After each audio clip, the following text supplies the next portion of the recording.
All right, we're rolling now. Counting us down. 3, 2. You're listening to Missing Out with Lex Michael and Tauri J. Let's start the show.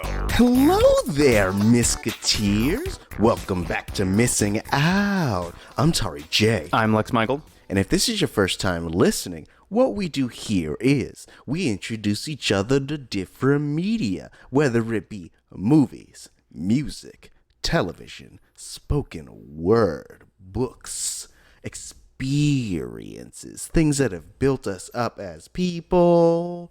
And we hope that in sharing them with you, it builds you up.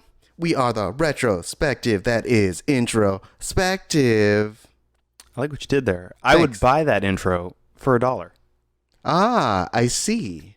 You have integrated a reference to the content we are talking about into our intro. Good job. You are doing a great job. You need the...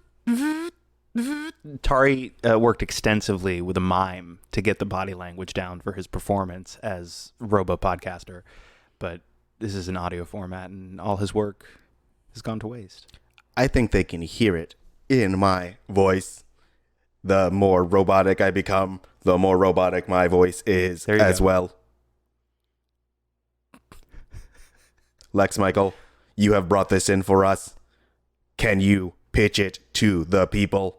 Wait. If you had one message for the kids that are watching, what would it be? Stay out of trouble. Yeah, I like it. It's good. Good stuff. Thank you. You watched the movie. I did. Please pitch this. All right. So, in the not too distant future, Omni Consumer Products has privatized the police force in Detroit, and out of their machinations comes the future of law enforcement. He is part man, he is part machine. You better believe he is all cop. From director Paul Verhoeven comes one of my very favorite movies of not just the 80s, but frankly, one of my favorite movies, period. I love everything about this thing. It's got almost everything you could want in a movie. It is funny. It is brilliantly cast and acted. The effects are crazy, and it is infinitely smarter than a movie called RoboCop has any right to be. I fell down a big RoboCop rabbit hole super recently, and I jumped at an opportunity to come in, talk to you about this movie, because I think this movie is awesome. Interesting. Cool. When you say that you fell down a RoboCop rabbit hole, which is a hard thing to say, do you mean that you just started binge watching all RoboCop content, or that you started on the Wikipedia page and then it just like sent you down a rabbit hole of conspiracy theories and thoughts and think pieces and essays? More the first one. So Arrow Video just put out a really amazing limited edition set for RoboCop. I talked on a Missing Out Monday a couple of weeks ago about their edition of American Werewolf in London that they just put out. Which is beautiful release. And they gave RoboCop the same treatment. So I have been going through that, and it's obviously the movie, the best the movie's ever looked and sounded. Multiple cuts. It's got the director's cut, the theatrical cut, and then it's also got 3 commentaries and hours upon hours of new interview stuff, and also like all of the old extras that have been ported over. So I have been digging through that, and then it also gave me an excuse to go back and take a look at the 2 RoboCop sequels, RoboCop 2, RoboCop 3, the second movie being not quite as good as the first movie by any stretch, but a movie that I still get a lot out of. It's real bonkers in a way that I got to give it a lot of credit for. And RoboCop 3, which I feel like would require several minutes of context for me to even arrive at stating my opinion, but it's not known for being an excellent movie. I think it's a little bit of a misunderstood movie, not a great one, but a little misunderstood, but its reputation is not the best. Conversely, this movie, the one we're here to talk about, the original 1987 RoboCop, is considered the best. Okay, yeah. When you had brought this up to me, I thought that I had seen parts of RoboCop 1 and none of the other ones. Right. And it turned out, as I was watching, that I had seen most of RoboCop 2 and none of the other ones. Yeah, I like RoboCop 2 quite a bit, enough so that I will probably bring that in to the show at some point. Um, I get that. Like, I have very vivid memories of the scene where he gets disassembled and like thrown onto the street. Like that, I think is what I think about the most when I think of RoboCop.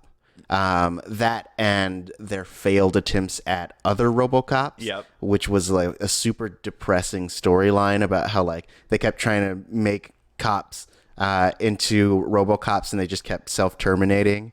And so they were like, why don't we do a criminal?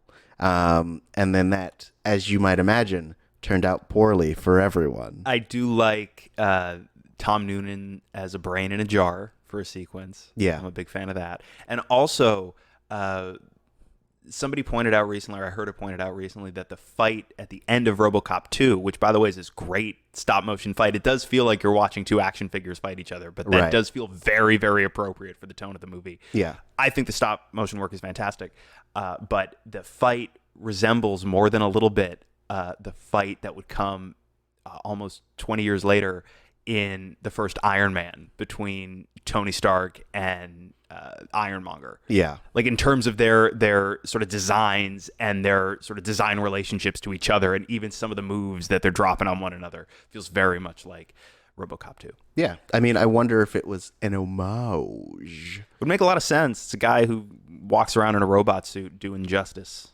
Exactly. So to talk a little bit about RoboCop, if no one has seen it, this was directed by, I'm going to ruin this name. Paul Verhoeven. Yes, it was directed by him, who also did other things you may have heard of. Starship Troopers, Total Recall. More recently, he did a movie called Elle, which is wonderful. Yeah. Starship Troopers is a favorite of mine. I never brought it on the show because Lex has very likely seen it. I would love an opportunity to rewatch it and talk about it. So we could let's do Not Starship. the premise of the show, bro. But Starship Troopers is based on a novel that is very fascistic, and Paul Verhoeven took that novel and adapted it into something that takes a very satirical look at that material and essentially turns it into something where the message is ultimately antithetical to what the message of the source material was. Right. In a very smart, savvy way. And then it also has a lot of giant alien bugs getting shot with big lasers and blowing up. Right. And that's something Verhoeven is really good at. He's good at making movies that seem like big, violent, loud, dumb spectacles, and actually manages to infuse them with a heart and with intelligence. And I feel like you don't see filmmakers given an opportunity to walk that line. And I also think it might be his European sensibility, what he brings to it, that maybe an American filmmaker wouldn't have brought to it, that sort of helps facilitate those qualities. Like RoboCop is a crazy violent movie. It's very violent. And not for nothing, like I'm a big fan of practical effects work and also practical gore effects, and this movie has a lot of that. But wildly violent. And if you're only engaging with the surface of this movie, I could absolutely understand people who are turned off by it, who say, "Oh, it's just violent and dumb and big and loud." Like I got it. I understand where that could come across. But if you engage and you look past the surface of this movie, there is a lot going on in terms of satire, allegory, philosophy. There's a bunch happening under the hood of this thing. Yeah, and we'll totally get into all that stuff. There's a story, like speaking of, there's a story, I guess, that Paul Verhoeven originally dismissed the script as just that. Oh, he looked at the title basically, and he says he threw it over his shoulder. Right. And then his wife picked the script up. Yes. And looked through it and brought it back to him and said, maybe you look at this. Yeah. Which I think is a great way to get into a project. No, because I also hear, like I was watching a video recently by Maggie Mae Fish, who you've probably seen her on assorted YouTube things. Like she's been on College Humor, she's been on Cracked, very great content creator, and she did a very interesting feminist reading of RoboCop, and she made mention that like that reading probably wouldn't be there if not for Van Hoven's wife's influence. Yeah, I could track that. Yeah. So also this movie has a bunch of stars in it. Yes. We've got Peter Weller, we've got Kirkwood Smith, Nancy Allen, Ray Wise is in there. I forget the name of Bob, his real name, but he's in a bunch of stuff. Miguel Ferrer is in it. Yes. Ronnie Cox, of course, is Dick Jones. Dan O'Hurley as the old man. And, of course, we talked about Halloween 3, Season of the Witch recently, which Dan O'Hurley plays the main heavy. I'm a big Dan O'Hurley fan. Yeah. So it's good to see him. Yeah. Stars some really great stop-motion robots designed by Phil Tippett. Also, I do want to shout out Phil Tippett, who did a lot of the miniatures and the stop-motion work. And also Rob Bottin, who did a lot of the special effects, or did the special effects on the movie. He also did, the effects in The Thing, among others. Nice. I feel like we can't go too much further without dropping down the spoiler wall, because there's a lot of stuff that we need to talk about story-wise, philosophically, behind the scenes-y. So I think this is a good time, if you haven't seen the movie, to jump off. You can find it on HBO. It's on HBO Max, or I guess HBO Now. You can find it at Arrow Films. Get yourself a physical copy. Yes, check out that edition. I know it's a limited edition. I know the American Werewolf release, which when it first came out was under $30, I'm now seeing it listed for like 60. So I guess these things are actually fairly limited in quantity if you want these editions. But I think there's a kind of regular, more standard 2-disc edition that you can pick up, and I highly recommend it. If you're a fan of the movie, it's the best version of this thing available on the home market. And if you've never seen it before and you've got a couple of bucks and you want to blind buy it, I highly encourage you to do so. I love this movie, as we'll continue to talk about here, but it's the best you're going to do, I think, as far as home video presentation. They put a huge amount of effort into this release. You heard me singing this company's praises a ton a few weeks ago. I will continue to do so whenever I have an opportunity, because I love that they're doing it. Yeah. So, guys, check it out. I imagine, especially since it's gifts time, this might be a good time to get someone you love their own copy of RoboCop. And also, while you're at it, a different company that I've talked about on the show before, Shout Factory / Scream Factory, put out special collector's editions of RoboCop 2 and RoboCop 3, where they also got really great treatment, both in terms of audiovisual presentation, but also, again, multiple commentaries, big, newly produced featurettes, things like that. So I encourage you to pick those up as well if you, too, want to fall down a really powerful, all-consuming RoboCop rabbit hole. If you want to become property of OCP, that's what I recommend. Are you down with OCP? Yeah, you know me. That was your cue, Lex. But you did it for me. See, I delegate. I'm Dick Jones. And you're my Clarence Boddicker, and you're going and doing my dirty work. All right. Well, that spoiler aside, we've given you a chance to click off. Make sure that you subscribe so you can get this in your feed every Tuesday. And that's it. We'll come back with spoilers right after this message.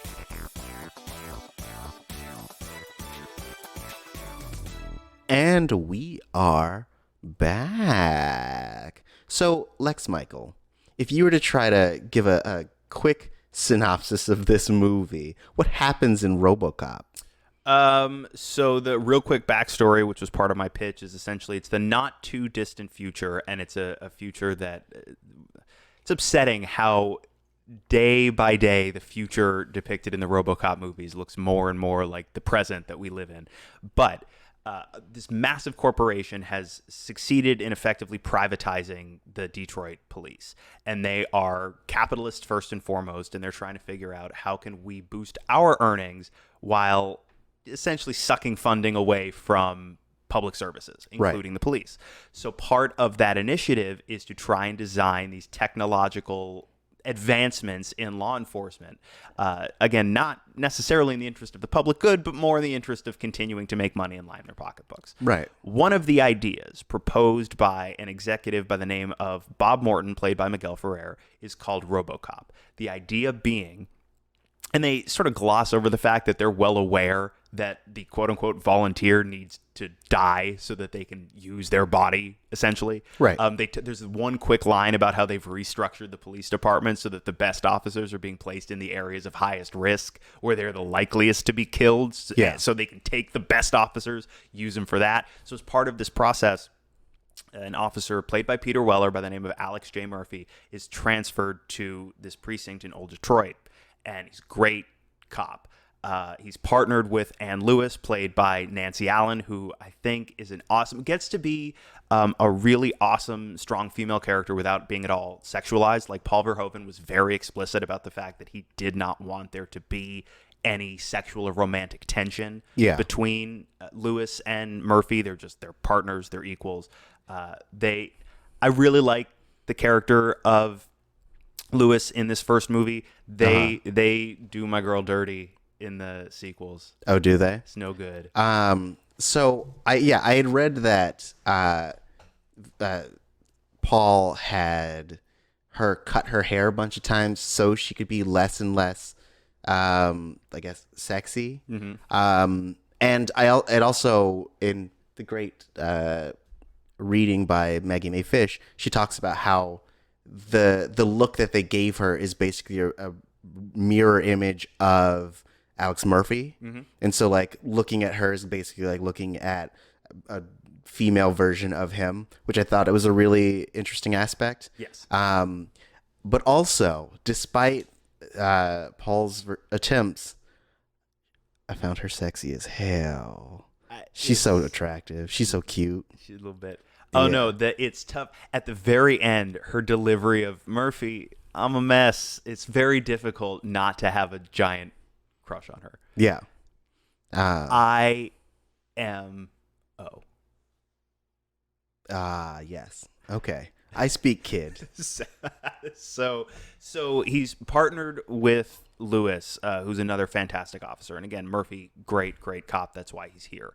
But they are going to bust a gang headed up by sort of the unofficial mob boss of Old Detroit, one Clarence Boddicker, played by Kurtwood Smith, who most people now would probably know as Red from that 70s show. Yes. And apparently he's known to everyone who knows him personally. He's just a really genuinely fun, nice guy. Here playing just a vicious bastard. And Boddicker and his gang kill Murphy. They just rip him to shreds in this ultra gory, practical effects driven execution sequence, which is exactly the opportunity that OCP and Bob Morton need to take Murphy's body and essentially turn him into part man, part machine, all cop. He's sort of the beating heart, if you will, of the RoboCop initiative. Problem is, they weren't able to effectively remove every shred of Alex Murphy from what's left. And so it's a story about RoboCop's struggle to bring justice to Detroit, to protect his city, to serve the public interest, but also for Alex Murphy to try and is he in there, and if so, can he find himself again? Yeah. So what about this story really brings you in? Like, what is it that you love about it? Like, what are these aspects that you connect with, baby? It's a few things. I mean, first, the first time I saw this movie, what grabbed me initially at the age I saw it was the aesthetics. And speaking of, it's interesting that this movie came out and it did okay, but where it really found its biggest life was on video, where kids were discovering it. Like kids were discovering this hard R RoboCop movie and discovering a pretty hard R RoboCop 2 as well. Yeah. And getting really into it. So much so that starting around the time of the third movie in the early 90s, they really started to shift their perception of the audience that they were going to market to. That's how you get a PG-13 RoboCop 3. That's how you get not one but two RoboCop animated series in the 90s. I watched both of them. You get the one season RoboCop, and then you get RoboCop Alpha Commando. And then I think a few years after that, there were there's a live action, it was Canadian television miniseries with like 4 feature-length episodes called Prime Directives, I believe. And I have not seen those. But then they did the remake in 2014. It's like we're back around to trying to sell it to not not adults necessarily, but not small children. Right. It anymore. was PG-13, the 2014 version, right? I believe so. That sounds right. Yeah. That sounds like the type of thing that they would insist is PG-13 so they can sell more tickets. Well, yeah, I feel like that was everyone's main gripe with it, was they were like, look, they're trying to get this R-rated thing into a PG-13 package without the soul. It's like a sad clone. That's what everyone referred to it as. But the it is, oh dear. What, It's, you don't like my sad clone analogy? But what you just said, I think, gets at something important, right? You said like there were people who were maybe griping that with the lower rating, they were stripping away something that I do agree is sort of key to RoboCop's identity, but not necessarily in the way that they seem to think. I do think the violence, the intense kind of graphic violence in RoboCop, I do think is a great way to showcase practical effects work. But more to my point, it's not violence for violence sake. It's violence that gets at some of the greater themes and some of the subject matter that this movie is satirizing, as far as the sort of inherent fascism of law enforcement, especially law enforcement that is controlled by corporate interests. Okay. So I do think the violence serves a purpose beyond just being gratuitous violence. Yeah. It's also gratuitous violence that because of Paul Verhoeven's proficiency as a filmmaker, I feel like there is something comedic in its excessiveness. Yeah, well, a big Paul Verhoeven thing is that he likes to show graphic violence because he feels like we as a society are very desensitized to what violence looks like, and the idea of like war and casualties and things of that sort. And so like part of his general life philosophy is to show the gory guts of like the actual consequences of violence. Yes. And so like, right, exactly. Like this is what actually more or less happens to a human body, versus in an action movie, you see them get shot and maybe they fly back or something. And right. The dude moves on. But like in the opening sequence where Dick Jones, played by Ronnie Cox, who, sidebar, is an actor who, like, he was in Deliverance before this, among other things, but known primarily as playing like the very sort of like white collar nice guy. Yeah. A very warm, nice figure. And so he's playing very much against type here. And I think he's so very good in this role. And it was so effective that Verhoeven cast him as the bad guy in his next movie, which is Total Recall. But in that scene where, at the beginning of the movie, where he's introducing the Ed 209, again, another really amazing Phil Tippett miniature and stop motion effect.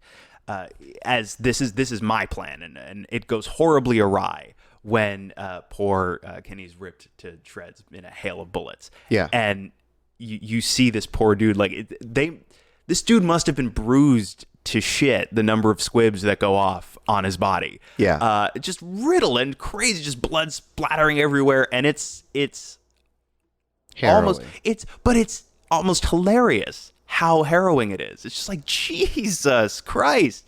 But it does serve a purpose. Right. And you notice, like, it's that graphic, but Dick Jones doesn't give a shit about that guy. Dick Jones cares because this is going to affect, ultimately, not just the bottom line financially, but also potentially his stature within the company. Yeah.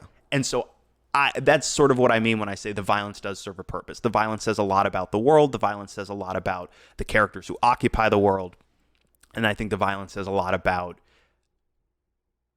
I'm trying to think of a better word than society. The internet has made me feel silly using the word society because of those dang memes. But I mean, we do live in a society.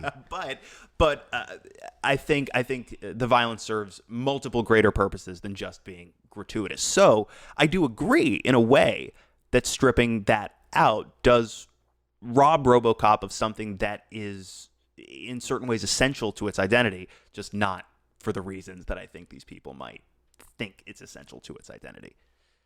Okay. Like, it's not like we need the gore and the violence because it's awesome. Like, that's not why it belongs in RoboCop. Yeah. It belongs in RoboCop because it actually says something about the world that this movie takes place in, and our world as well. Right.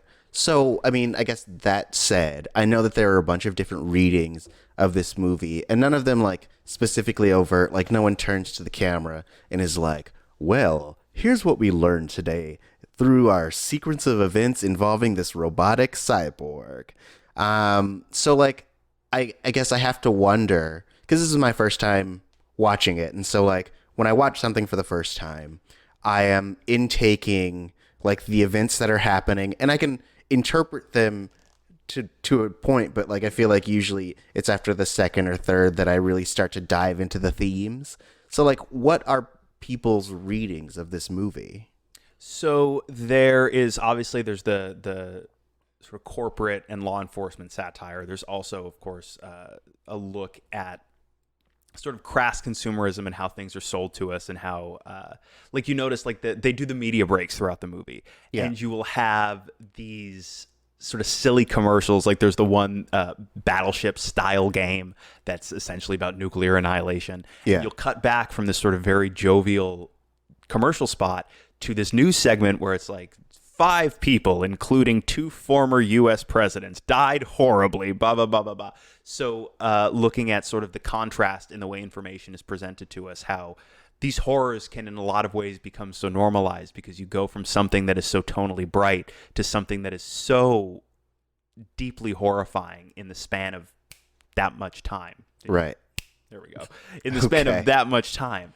And it desensitizes us. You know what I mean? And I feel like that is also something that goes hand in hand with the way violence is depicted, right? Because in this country, as we've seen, we've become more and more and more desensitized to violence to the point where, I mean, it's exactly what we're seeing, right? Like we watch TV now and we will see a car spot, like, look at how free and awesome and dope you'll feel driving this car. You want one? Spend your money. Hell yeah, let's be awesome together. And then 6 people killed in mass shooting, and it just one thing flows directly into the next, and it has a numbing effect, it has a desensitizing effect. And so then Paul Verhoeven decides, okay, well, that desensitizing effect is not a particularly positive net thing, so I'm gonna riddle these people with bullets and make it look absolutely horrible, so that even if you feel desensitized to it, it's still gonna, you know, grab you and hit you kind of aggressively. So there's that, there's the satire, there's the commentary. But then there's also a big resurrection through line in this movie, obviously, as far as the sort of death of Murphy and his resurrection as RoboCop, and then also his re-resurrection as Murphy himself sort of over the course of the movie. But Paul Verhoeven is among other things, a Jesus scholar, and he's worked with a number of other scholars trying to piece together a record of the historical Jesus, try and separate out the myth and sort of the apocrypha, and try and paint a picture of who the real guy was in that time and place. They put a book out that I like feel like I need to read now, but that the resurrection idea and the Christ idea is a through line throughout this movie as well. RoboCop at the end of the movie, there's a scene where he's finally confronting Clarence Boddicker, and it looks as though he's walking on the water. He's walking in, you know, it's a very shallow layer of water on the ground, but obviously that water being there is an intentional choice, and it looks very much, given the shallowness of the water, that RoboCop is literally walking on it. Then, of course, there are elements of the Frankenstein story baked in there as well. But there's a lot. There are things, bro. There are things this movie thinks. Cool. Yes, I before we got on camera, and by camera I mean microphone, I was making a joke about RoboCop being Jesus, in that, like, he's a guy who died and then he's brought back to life. Oh, and he becomes the savior. Oh boy. But even though he's trying to do justice, the people who are supposed to be his friends still turn on him. Oh. That was what I was saying before, and now I'm saying it again. It's good. Well, now we've recorded it for posterity. Thank you. So yeah, I mean, that's a really interesting kind of interpretation of it. Also, I like that this movie never settles on one opinion of cops. It's never like glorifying them. It's never like it's never kind of demeaning them. It's like there are lots of different kinds of cops, and you're going to see every version of it. You're going to see the ones that are you're going to see overworked cops. You're going to see cops that are trying to unionize. You're going to see cops that are assholes. You're going to see cops that are just trying to do the right thing. Every aspect of a police officer you get to experience through this movie, and it's like, yeah, cops are multifaceted. Yes. The indictment is of the sort of the, not even the system of sort of the police force, but more the greater systems of sort of corporate, like predatory corporate capitalism, and what happens when, as we've seen in the years since, to one extent or another, what happens when that world gets its hooks into public services and into systems of law enforcement, and the effect that has, the sort of corrosive, damaging effect that has on institutions. Right. I mean, we get the very overt line, which is more prescient at this point, where Dick Jones, basically is like, we're already the military, basically. And it's like, well, now that statement is pretty accurate in that police are gaining more and more access to military type equipment, which gives them more of a incentive to act in a militaristic way, as opposed to being peacekeepers, which is what the police force was originally supposed to be. Yep, and we are, no reason for us to cite specific examples, but we see far, far, far more stories than we ought to that seem to reflect a world that looks a little too much like the old Detroit of RoboCop for my taste. Yeah. In the regard you are describing. Right. Well, I mean, and I wonder, like, there's this idea of, like, the media we consume influencing the real world and things of that sort, in the same way that, like, Star Trek influenced us to have, like, Flip iPads phones. and flip phones Yep. and stuff like that. So there's this thing that, like, not maybe, but, like, you could argue that things like RoboCop or like, especially in the 80s when we had such a big boom of, like, oh man, guns are dicks, and we're gonna get the biggest guns in the world, and we're gonna have all these muscle bound dudes fucking penetrating people with their massive dick bullets. Rambo killed everyone in Vietnam with guns.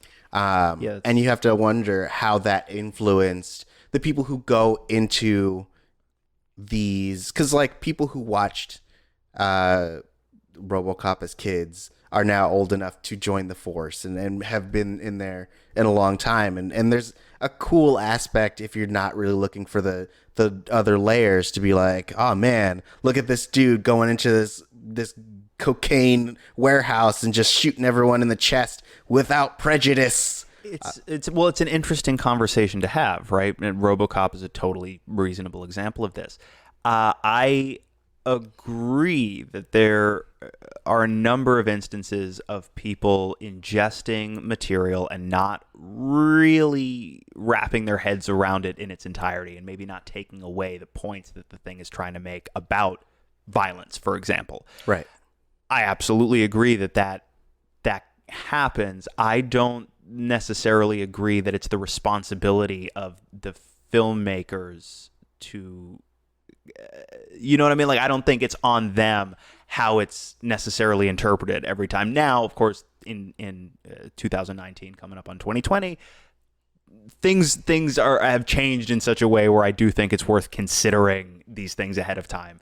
But I certainly don't think it's the responsibility of a filmmaker in the late 1980s to be thinking about a bunch of sort of not the most healthy, stable people and how those people might internalize their work. And I totally get that. Also, especially when you're doing a satire, that is because of the nature of satire. Like parody, it is obviously going for the most absurd version, and it is very overt about that absurdity. Mm-hmm. Whereas, like, satire in its nature is made to look like the thing that it is poking fun at, to the degree that it is almost indistinguishable from that thing. Yes. And I think that is why a lot of satires are taken at face value, because if you're not looking for it and if you're not going into it knowing that it's a satire, you're like, this is a thing that endorses that thought. Right.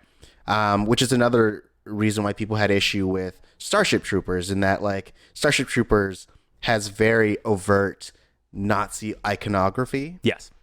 And if you're not going into it knowing that it is a satire of fascism, then you're like, look at all this propaganda. Well, look at all this. Right. Yeah. Especially if you're familiar with the source material, which is actually a bit of an endorsement of fascism. Right.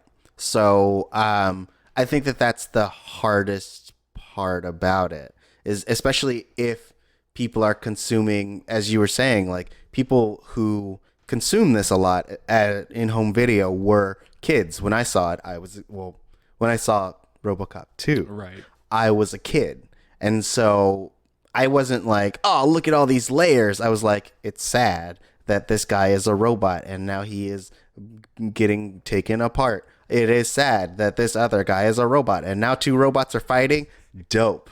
I love that. I don't even think I understood any of the aspects of like, oh, look, because number 2 takes place, as I read, in the middle of a cop strike, and which the cop strike starts at the end of this movie. Which I think that if I was a kid, I don't even know what a strike would have been. I don't think I would have known what a strike is. Well, and the other thing too about RoboCop 2, and I don't want to get too far into the weeds, but that one, even though I think it does it less successfully, still has a lot of interesting satirical ideas on its mind. For example, they literally call their second RoboCop that the OCP is trying to develop, they literally call it RoboCop 2, and it's literally it's the sequel. It's the bigger, louder version. And that's the physical threat that he has to overcome is essentially the sequel to him. Right. It's also a movie where they overload him with a crazy amount of additional prime directives to try and make him more family friendly. Essentially, the way a studio would take a movie that they can turn into a corporate IP and sanitize it, and it's a mess. The same way RoboCop sort of becomes a mess for that section of the movie. So they're doing things. Oh yeah. The not for nothing, the plan, and I'll let people go watch RoboCop 2 and discover the details for themselves. But the OCP and the old man's plan for Delta City and what that's going to do to Detroit as it currently exists is sort of like what is happening to this country right now. In fact, it's almost identical. Interesting. Mystery. Except that in the real world, nobody's trying to build anything. Ooh, guys, you gotta go watch RoboCop 2. You gotta go, 1, see what I loved as a child, and 2, figure out what Lex is talking about. He just dropped a mystery bomb for you. You ready to explode with mystery bombs? I think my analogy got away from me. There's a mystery, and maybe you have to defuse the mystery bomb? You just dropped it. Is it gonna explode people's minds, this mystery bomb? Is that what the mystery... Anyway, I digress. But yeah, RoboCop 1. RoboCop 1. Also, not for nothing, if you frequent, as we do, the internet, there's been a lot of conversation of late, a lot of really, truly bewildering debate about movies, let's call them big franchise movies, genre movies, action movies, what have you, of the past, both recent and a little bit further back, and how there's a certain contingent of folks on the internet who insist that our action movies, our franchise stuff, our genre stuff didn't used to be political. That this is a recent invention by SJWs to steal our toys or whatever the hell it is. Bullshit. Watch RoboCop. Right. Like, this is a very explicitly and pointedly political film. Yeah, I really miss, and not to say that we don't have it now, but I really miss weird sci-fi like this. I was recently watching Demolition Man, which is also like crazy weird sci-fi with a lot to say and a lot to just like a lot of quirks about it. But like it's yeah, guys, it's always been there. Like everything that you enjoy has a message, probably. Well, I feel like when people try and make the argument that trying to include politics into, and by the way, it seems to be that the term politics in this context can usually be switched out with there are characters in it with agency that aren't white men, but I digress. The idea that it wasn't there is just so fallacious. That's the word. Yeah, Fallacious. super phallic. I feel like it's one of two possibilities when you hear that argument. I feel, and let's leave a margin of error fine. But I feel like either this is an intentionally bad faith argument and they're just looking to stir up shit, or they're kind of telling on themselves, right? Because what you're saying then, take a movie like RoboCop, what you're saying then is you watched it when you were a kid and all that stuff went right over your head, which is fine. It did for me as well when I watched it as a kid. But what you're telling me is you never went back as an adult and thought about it any further, which is okay. That's your prerogative. But that's what you're telling me. Right. So I'm gonna sharp left turn real quick. Let's do it. RoboCop, from what I understand, is a very quotable movie. It is one of the most quotable movies. Yes. And so I guess I have heard a bunch of different quotes from this movie, and I expected as I was watching them to be like these big giant moments. No. But like they're just things that happen. Yeah, that's so great. So like the main ones that I feel like I've heard, I'll buy that for $1. Of course. Bitches Leave was Bitches a big Leave. one. Yeah, Like Kurtwood Smith has a decent percentage of the best lines in this movie. yeah. I mean, Stay Out of Trouble. From one of my favorites in the movie, it's the first when they're chasing Boddicker and his gang on the highway, and poor Bobby's leg gets nicked essentially, and he's no longer of use. Yeah. And they open up the back, and he's like, "Can you fly, Bobby?" And they just throw him at the car and stuff. Yeah. And Bobby's just like, "Clarence, no!" And you feel really bad for this hardened criminal in that moment. He was not expecting to be sold out when he got up for the heist that morning. Nah, man. He's like, he probably turned to his little sister and was like, we're finally going to have enough money to pay for your surgery. I'll be back later tonight, and it's going to be so great. I'm going to bring that cake you like. And then his little sister was waiting there just anxiously, and then she's like, maybe I'll turn on the TV because I've been waiting so long.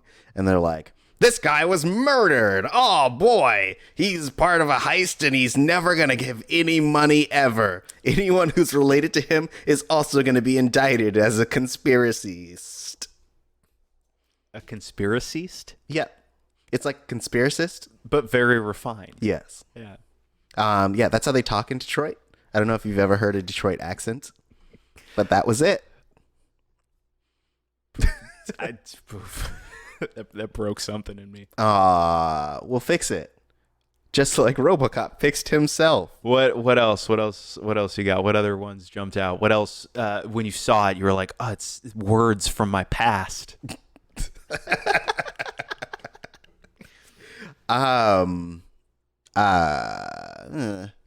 What were the moments that made you flash back to your long lost family? Oh, well, there was the moment when we're just like, I have something to tell you. And you're like, oh, this is the moment I get divorced. And then later it's revealed that it's just something so innocuous. And you're like, Oh no, she just says, "I love you." I think. cool. Yeah. All right. Because like It's the like, way why they, did you scare me? right. The way they play that scene, the first time you see it, she's like, I have something to tell you. And then the next scene is him basically driving away and the like kid waving. It's just like, dude, was she like, I don't love you anymore? And then like he's like, I'm gonna transfer and I'm gonna just dive into my Get work. myself killed. Yeah. Yep. Because that's sad. That's so sad. That's not great. No. Oh man. But that's it. Like I think The big one is bitches leave, mostly because I had a coworker who would yell that a lot. All right. What? It's a choice. Yeah, it is a choice. It's a big choice. That's why I expected it to be a big thing. I expected him to walk in and be like, bitches leave! Pow, pow, pow! Ah, yeah! No, nothing showy about it. He's just a man who wants the bitches to leave. Yeah. I mean, which is very courteous of him. He could have blown them up as well. But he didn't. Didn't. How nice. He's a nice man. Also, I feel like I had seen the images of the weird facial haired guy turned into a mutant from the toxic waste. Emilia. I had no context for it, but I had seen that character, especially because he interacts with Ray Wise. Yes. And Ray Wise is like, don't touch me. So I think I've mostly seen it in context of Ray Wise, like compilations or something. I like the visual that I just got of you on YouTube just searching Ray Wise clip shows. I mean, All he's night. in a lot of stuff. He is. Shout out to Ray Wise, who on the show, at least once before I've mentioned, is one of my favorite actors. He actually one of several cast members of RoboCop who 3 years later would appear on Twin Peaks. He played Leland Palmer, of course, father of the murdered Laura Palmer, but also Miguel Ferrer, who plays Bob Morton in this movie, played Albert Rosenfeld, FBI agent, and Dan O'Herlihy, who plays the old man, played Andrew Packard. Right.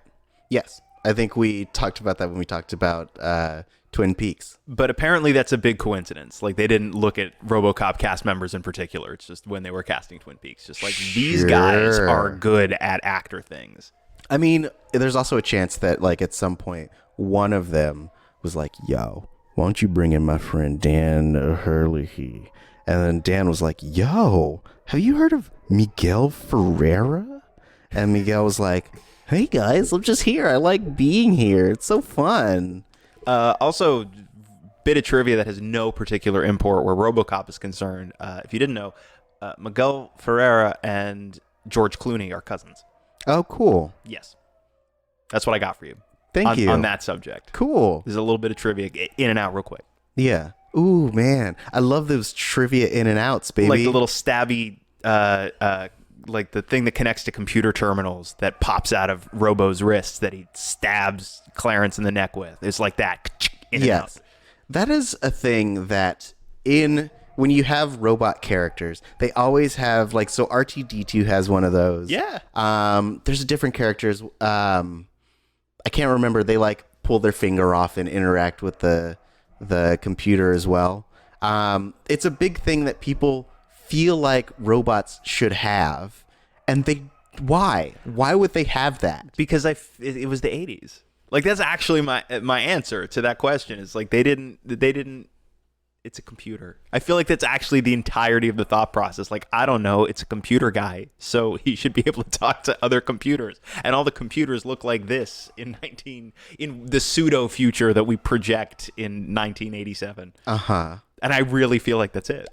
I feel like that is the entirety of the thought process. Right. He's a computer guy, so yeah. And it's always that, like, they stick it in and they, like, turn it around and they're like, look at me navigating with my twisty phallic thing. And then you're like, all right, cool. This seems inefficient. Well, also though, on the other hand, there are a number of places where, not just in terms of, like, sort of social ideas, but also in terms of technology, this movie was sort of ahead of its time. There's the scene where, spoilers, where Dick Jones has had Clarence show up at Bob Morton's apartment, and Clarence plays Bob a message from Dick Jones, basically saying, "Haha, you're fucked, and it was me."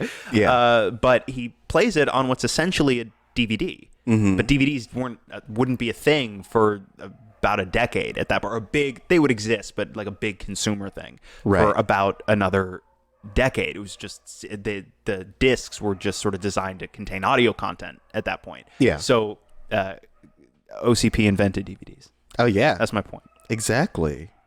You down with OCP?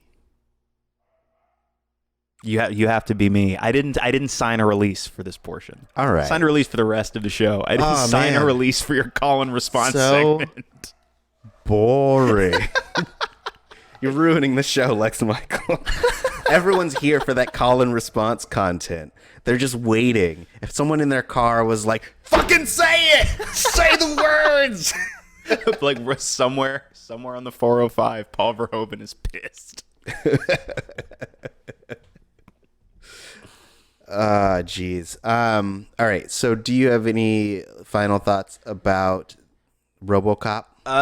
I mean, like the thing is, I feel like I could talk about RoboCop in its various incarnations for a long time. Like I feel like this really is, and I was reminded recently, this is one of my favorite movies. This is a movie that I can throw on and like, for example, last night I watched it again. I just watched it recently with a bajillion commentaries. You know what I mean? It's like I've been so deeply immersed in RoboCop for over a week.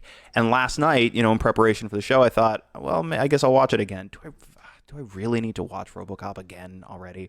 Well, you know what? I'll just refresh my memory on principle. And I got so completely sucked into it again immediately. Yeah. So much so that I really want to go now and watch RoboCop 2 and 3 again, like right now.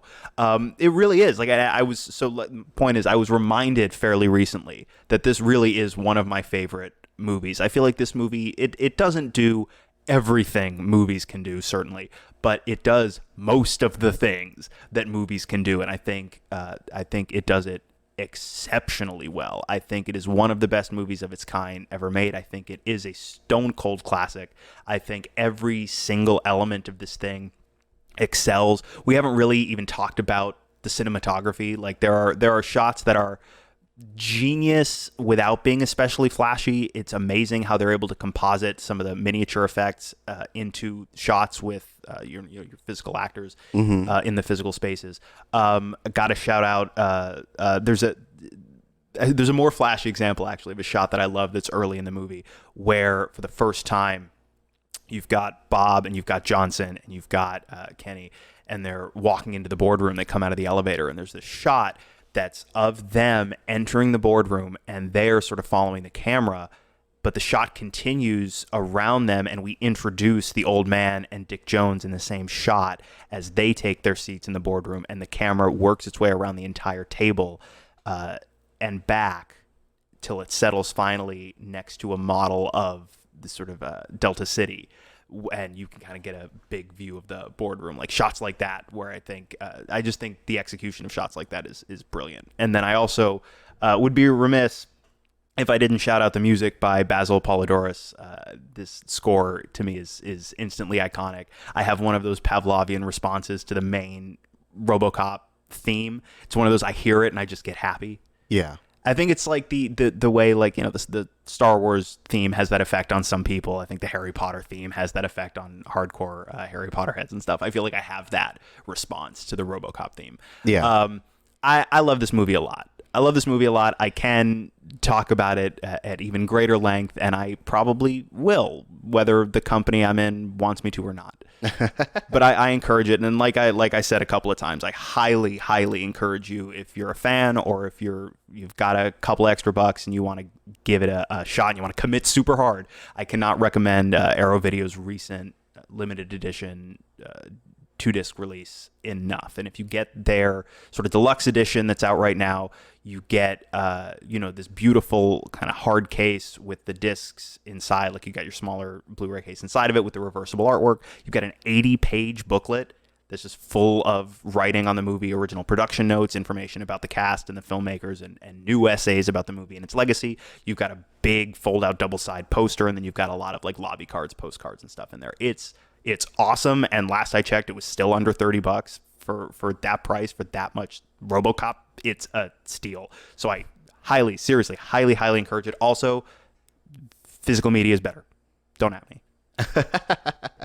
Awesome. I enjoyed it, having seen it for the first time. It's very much in our zeitgeist, and I'm sure that there are homages and references to it throughout things that you've seen.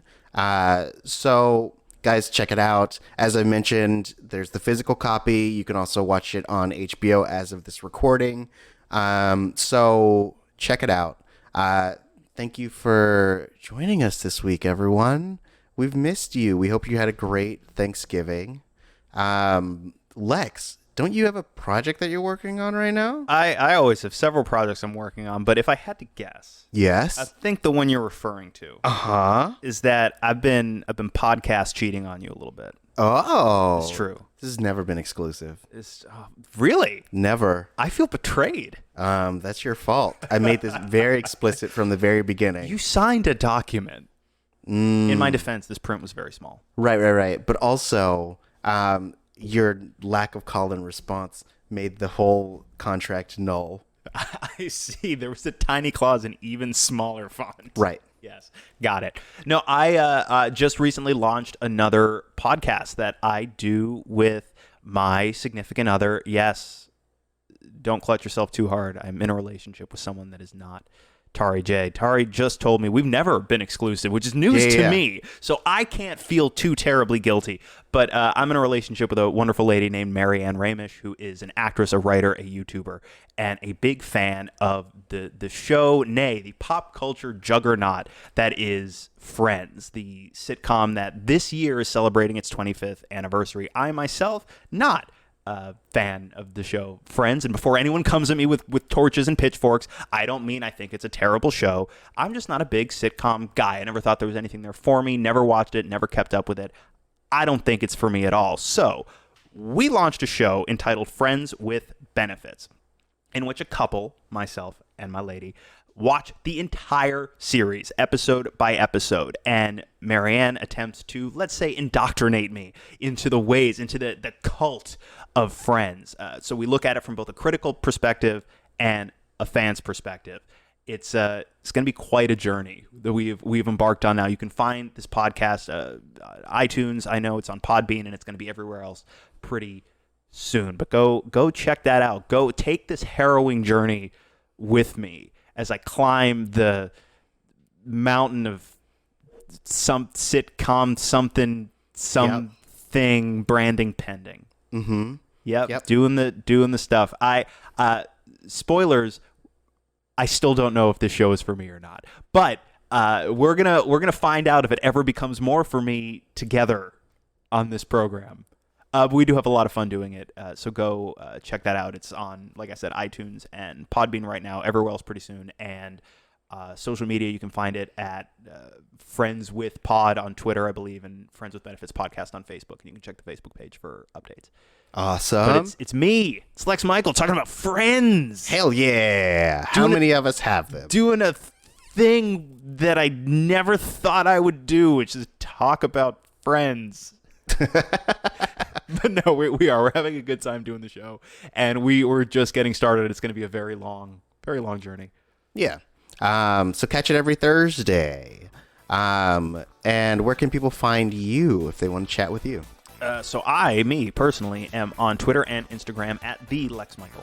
And you can find me at Tauri J, TauriJay.